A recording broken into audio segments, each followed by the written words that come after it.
Hello friends, ഇന്ന് നമുക്ക് അവിലുപ്മാവിൻ്റെ recipe നോക്കിയാലോ. വളരെ ടേസ്റ്റിയും എന്നാൽ എളുപ്പത്തിൽ ഉണ്ടാക്കാൻ പറ്റുന്നതാണ് കേട്ടോ അവിലുപ്മാവ്. അതിനുവേണ്ടി ഞാനിവിടെ ഒരു സവാളയും 2 പച്ചമുളകും 1 കഷ്ണം ഇഞ്ചിയാണ് എടുത്തിരിക്കുന്നത്. പിന്നെ 2 ഗ്ലാസ് വെള്ളത്തിൽ 1 ടേബിൾ സ്പൂൺ ഉപ്പും കലർത്തി മാറ്റി വെച്ചിട്ടുണ്ട്. ഇനി നമുക്ക് സ്റ്റൗ ഓണാക്കി ഒരു പാൻ ചൂടാക്കാൻ വെക്കാം. അതിലേക്ക് 2 ടേബിൾ സ്പൂൺ വെളിച്ചെണ്ണ ചേർത്ത് കൊടുക്കുന്നുണ്ട്. അതിലേക്ക് 1 ടീസ്പൂൺ കടുക് ചേർത്ത് കൊടുത്ത് അത് പൊട്ടി വരുമ്പോൾ നമുക്ക് അതിലേക്ക് 2 വറ്റൽമുളക് ചേർത്ത് കൊടുക്കാം. അതിലേക്ക് ഇനി നമ്മൾ അരിഞ്ഞു വച്ചിരിക്കുന്ന സവാള, പച്ചമുളക്, ഇഞ്ചി എന്നിവ ചേർത്ത് കൊടുക്കാം. അത് നന്നായി ഒന്ന് വഴറ്റിയതിന് ശേഷം നമുക്ക് അതിലേക്ക് ചെരുക്കി വെച്ചിരിക്കുന്ന തേങ്ങ ചേർത്ത് കൊടുക്കാം.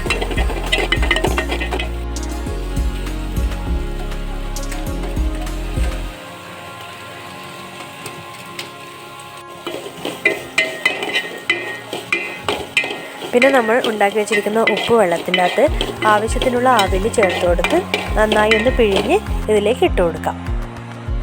അവിൽ വെള്ളത്തിലിട്ടതിന് ശേഷം പെട്ടെന്ന് തന്നെ നമ്മളത് നന്നായി പിഴിഞ്ഞ് ഇതിലേക്ക് ചേർത്ത് കൊടുക്കണം. അല്ലെങ്കിൽ ചിലപ്പോൾ അവിൽ കുഴഞ്ഞു പോകാൻ സാധ്യതയുണ്ട്.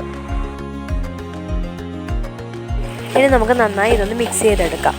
ഇത് മിക്സ് ചെയ്ത് കൂടി കഴിഞ്ഞ് കഴിഞ്ഞാൽ നമ്മൾ അവിലുപ്മാവ് റെഡിയായി കഴിഞ്ഞു. ഇനി ചൂടോടെ തന്നെ നമുക്കിത് സെർവിങ് പ്ലേറ്റിലേക്ക് മാറ്റാം. ചൂടോടെ കഴിക്കാനാണ് കേട്ടോ അവിലുപ്മാവ് കുറച്ചുകൂടി ടേസ്റ്റ്.